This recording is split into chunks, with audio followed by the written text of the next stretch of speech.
हम कई बार ये दृष्टांत सुना चुके हैं। एक सोझा जी नाम के गृहस्थ थे, उनका चरित्र है भक्तमाल जी में। वो महाभागवत थे। उनका ब्याह हुआ, पत्नी है, एक संतान हुई। जब संतान हुई तो उनको, पत्नी को प्रसव पीड़ा में बहुत कष्ट होता है। उसका रोना चिल्लाना ये सब सुन करके जब प्रसव हो गया, बच्चा कुछ समय का हो गया, तो उनका जीवन में दोबारा मैं गर्भ धारण करने की चेष्टा नहीं करूंगा, क्योंकि बहुत कष्ट होता है। और अब मैं ऐसे संसार से विरक्त भाव में भजन करना चाहता हूं। अब नहीं। पत्नी से प्रार्थना की कि तुम्हारा पाणी ग्रहण किया है, इसलिए तुमसे हम अनुमति मांगते हैं, या हमारे साथ चलो। अगर आप, तो घर में सब सुख सामग्री है, बच्चा है, आप पालन पोषण करो, पर मैं विरक्त होकर आज से भगवान का भजन करूंगा। यदि आप कहते हो कि पाणी ग्रहण किया तो हमारे हाथ में हाथ मिलाओ, चलो, जैसे मैं रहूंगा वैसे रहना होगा, पर साथ में कुछ नहीं, कोई नहीं, और भजन करना होगा। तो उनका, मैं आपके बिना तो रह ही नहीं सकती, आपके साथ चलूंगी। तो चली।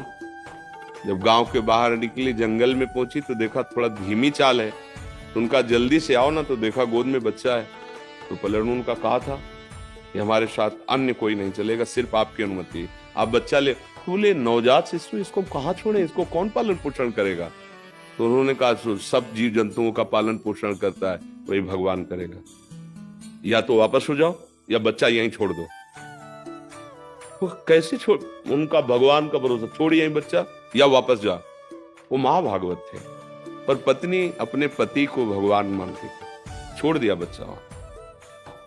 12 वर्ष तक भजन साधन, एकांत तीर्थों में भ्रमण।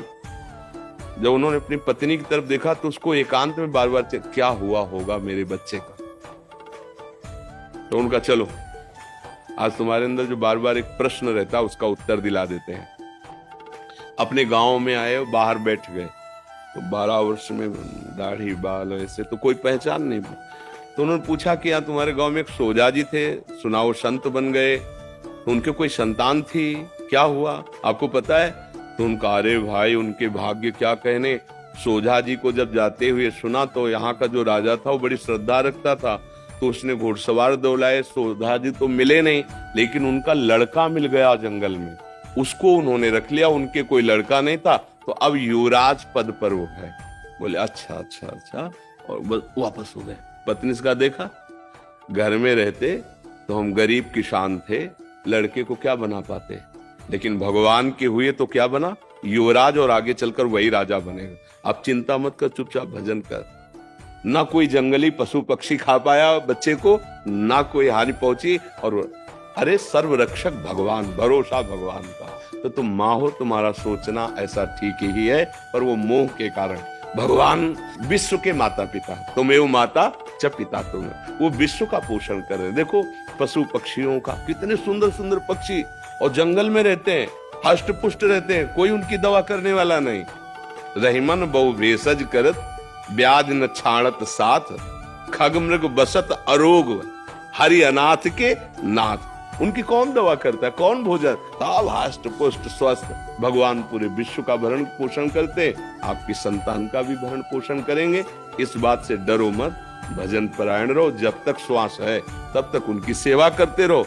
नहीं, तुम्हारी जहां तक सेवा संपूर्ण भगवान के चरणों में समर्पित कर दो। प्रभु अब आप देखना, हम तो आपके विधान के अनुसार जा रहे हैं, लेकिन ये जो सेवा है आप संभालना, भगवान संभाल लेंगे।